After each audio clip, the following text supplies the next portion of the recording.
প্রথমে পেয়ারাগুলো জল দিয়ে ধুয়ে ভালো করে পরিষ্কার করে নেব, এরপর ছোট ছোট করে কেটে নেব।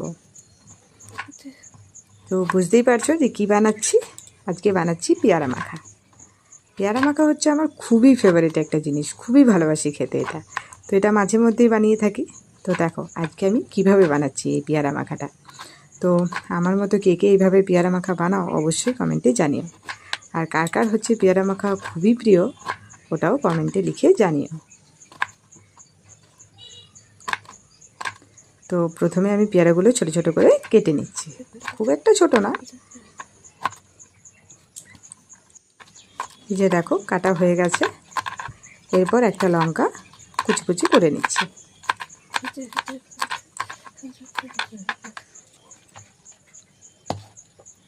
এরপর পেয়ারাগুলো দিয়ে দিচ্ছি, তারপর লঙ্কা আর দেবো ভাজা মশলা, জিরে, ধনে, মৌরি, জোয়ান, তার সাথে আছে শুকনো লঙ্কা, ড্রাই রোস্ট করে গুঁড়ো করে নিয়েছি।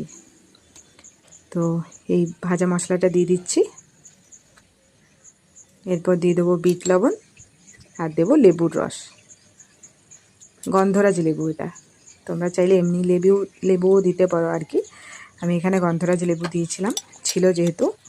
আর গন্ধরাজ লেবু দিলে কিন্তু গন্ধটা বেশ ভালো আসে। আর এমনি লবণ দিয়েছি সামান্য একটুখানি, তারপর সবগুলো মিক্স করে নিয়েছি। যা টেস্টি হয়েছিল কি বলবো, খুবই টেস্টি। তো চলো আজকের মতো এখানেই ভিডিওটা শেষ করছি। ভালো থেকো।